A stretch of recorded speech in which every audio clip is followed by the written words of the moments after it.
ये है देविका। देविका पढ़ी लिखी और मॉडर्न लड़की है, लेकिन उसकी शादी ऐसे परिवार में हुई है जो गांव में रहता है।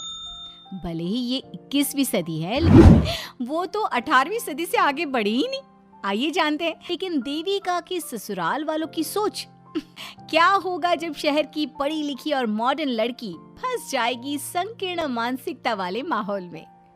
सागर, ये तुम्हारे गांव में सबने इतने लंबे लंबे घूंघट क्यों कर रखे हैं और ये सब मुझे इतना घूर घूर कर क्यों देख रहे हैं? अरे यार, तुम भी घूंघट कर लो ना, इसीलिए तो देख रहे हैं सब तुम्हें। कम ऑन सागर, मैं घूंघट नहीं कर सकती, तुम्हें पता है ना मैं कौन हूँ। लेकिन देविका, मेरे में बिना घूंघट के देख लिया ना तो बहुत गुस्सा होंगे। पिताजी, चाचा जी, बड़े भैया और जीजा जी ने तो और न जाने कौन कौन से फरमान सुनाएंगे। घर चलो, देखा जाएगा जो होगा। सागर देविका से कई बार कहता है कि वो घूंघट कर ले, लेकिन देविका सागर की नहीं सुनती और अपने ससुराल के दरवाजे पर पहुंच जाती है। जब देविका वहां पहुंचती है तो देखती है कि उसकी सास बिमला, चाची सास कम्मो और जेठानी सुजाता ने लंबा सा घूंघट कर रखा था, पर उनकी ननद वीना ने घूंघट नहीं किया हुआ था। लेकिन हाँ, उसने सर पर सलीकी के साथ दुपट्टा जरूर ओढ़ा हुआ था। सागर अपनी पत्नी को सबसे मिलवा रहा होता है, तभी सागर के पिता जोगिंदर बोलते हैं, सागर, तूने बहू को इस घर के तौर तरीके नहीं समझा। हमारे घर की औरतें बिना घूंघट के किसी पर आए मर्द के सामने नहीं आती, और तू इसे ऐसे ही ले आया। पिताजी, मैं समझा दूंगा, वो नई नई शहर से आई है ना, इसलिए उसे पता नहीं है। सागर की बात सुनकर उसके चाचा जी महेंद्र बोलते हैं, ये बात तो तुझे गांव में कदम रखते ही अपनी बीवी को समझानी चाहिए थी। हमारा गांव में बहुत नाम है, तेरी बीवी ऐसे गांव भर में घूमेगी तो क्या इज्जत रह जाएगी हमारी। ये बोलकर जोगिंदर और महेंद्र वहां से चले जाते हैं। शाम को घर की सारी औरतें खाने की तैयारी करती है। खाना तैयार हो जाता है, लेकिन घर की कोई भी औरत खाना नहीं खाती। बहुत रात हो जाती है, तब देविका कहती है, सासू माँ, खाना बने हुए तो देर हो गई, रात भी बहुत हो गई है, हम लोग खाना क्यों नहीं खा रहे हैं? अरे बहू, ये क्या बोल रही हो? हमारे यहाँ घर की औरतें तब तक खाना नहीं खाती जब तक घर के मर्द खाना ना खा ले। लेकिन इतनी देर हो गई, आप सबको भूख नहीं लग रही क्या? तभी देविका की जेठानी सुजाता कहती है, लग तो रही है, लेकिन यहाँ की यही रीत है, ये निभानी तो पड़ेगी ना। भाभी जी, ये रीत नहीं है, औरतों को प्रताड़ित करने का एक तरीका है।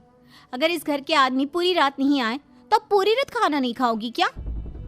देविका ये बोलकर सीधा सागर के पास जाती है। सागर उसे समझाता है, देविका, यहाँ ऐसा ही होता है, तुम थोड़ा सब्र कर लो, पिताजी और चाचा जी आते ही होंगे, फिर हम सब खाना खाएंगे। सागर देविका को समझा ही रहा था, तभी देविका की ननद वीना आकर कहती है, सागर, खाना खाने आ जाओ, पिताजी और चाचा जी आ गए हैं।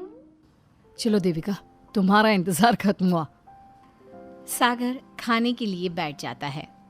जब सब खाना खाने बैठते हैं तो देविका भी बैठ जाती है। सागर धीरे से उसे कहता है, अरे देविका, ये क्या कर रही हो? तुम इस तरह हमारे साथ खाना नहीं खा सकती। मगर क्यों सागर, मुझे भूख लगी है, सब लोग खा रहे हैं तो मैं क्यों नहीं खा सकती? ये हमारे घर का नियम है, पहले घर के आदमी खाते हैं और बाद में औरतें। लेकिन सागर, हमारे घर में तो ऐसा कोई नियम नहीं है। देविका और सागर में बहस छिड़ जाती है।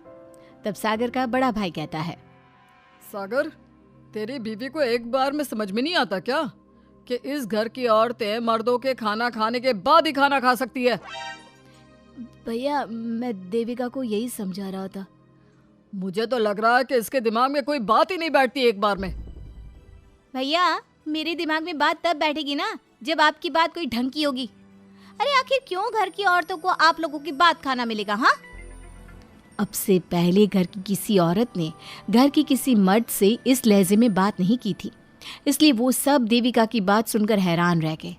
तभी सागर की जीजा और वीना के पति कल्याण जी कहते हैं, ये क्या है सागर, इस घर की दीवारों को औरतों की इतनी ऊंची आवाज सुनने की आदत नहीं है। अपनी बीवी को बोल जरा होश से काम ले और चुपचाप चली जाए। क्यों चली जाऊं मैं चुपचाप? इस घर की औरतें आपकी हर बात बर्दाश्त कर लेंगी, लेकिन मैं शहर की पढ़ी लिखी लड़की हूँ। आपके कोई भी फालतू के रीति रिवाज मैं नहीं बर्दाश्त करने वाली।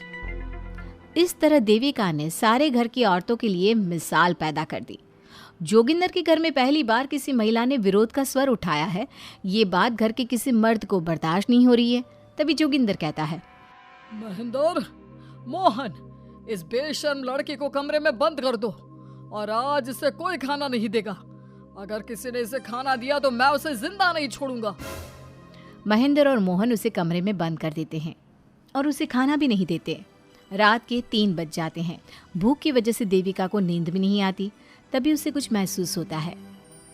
ऐसा लग रहा है कोई दरवाज़ा खोल रहा है, लेकिन इतनी रात को कौन हो सकता है? कहीं सागर तो नहीं?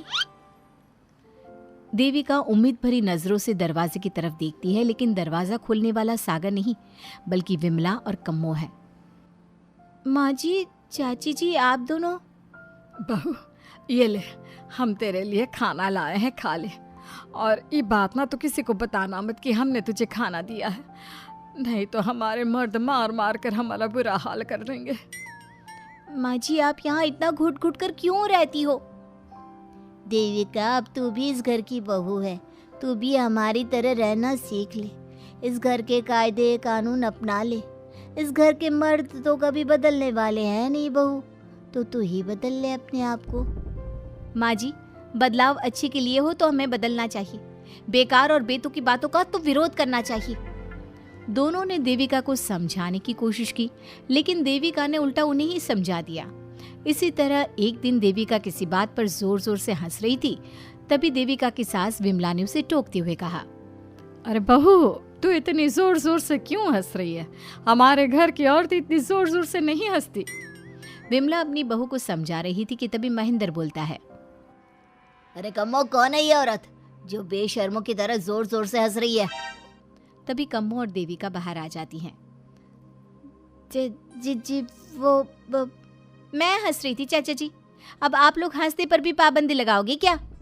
तुम जैसी बदतमीज लड़कियों से मैं बात नहीं करना चाहता, लेकिन कान खोलकर सुन लो, इस घर की औरतें इतना जोर जोर से नहीं हंसती।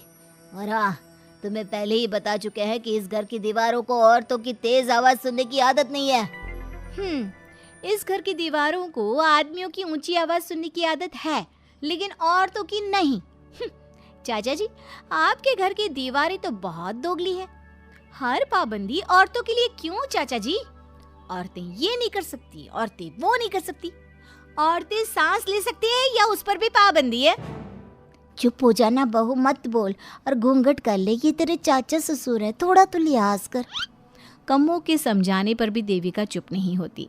वो महेंद्र से ऐसे ऐसे सवाल पूछती है जिनका जवाब उसके पास होता ही नहीं। महेंद्र गुस्से से सागर को आवाज़ देता है। महेंद्र की आवाज़ सुनकर घर के सभी आदमी बाहर आ जाते हैं। जी चाचा जी, आपने बुलाया? अपनी मुंह जोर बीवी को यहाँ से ले जाने तो कुछ अनर्थ हो जाएगा। क्या हुआ चाचा जी? तेरी बीवी जिस तरह से मुझसे बात कर रही है, छोटे बड़े की तमीज नहीं है इसे। कम से कम 7 दिन तक ये कमरे से बाहर नहीं निकलनी चाहिए। अगर इसे मैंने कमरे से बाहर देख लिया तो किसी की खैर नहीं, समझे? पर मैंने कुछ गलत नहीं बोला। सागर, जो सच है मैंने वही कहा है। देविका, चलो मेरे साथ। लेकिन सागर, मेरी बात तो सुनो। सागर देविका को वहां से ले जाता है। इसी तरह से कई दिन बीत गए। अब देविका अपने ससुराल में हर गलत बात का विरोध करने लगी, लेकिन जितना ज्यादा वो विरोध करती, उसके ससुराल वाले उस पर उतना ही ज्यादा अत्याचार करते। अब देखना यह है कि देविका अपने ससुराल वालों के अत्याचार को यूं ही सहती रहेगी। क्या उसके ससुराल में घूंघट में औरतों का दम इसी तरह घुटता रहेगा? अगर आप इन सवालों के जवाब जानना चाहते हैं ना, तो हमें कमेंट करके ज़रूर बताइएगा। और हमारी स्टोरी को लाइक, शेयर और चैनल को सब्सक्राइब करना ना भूलें।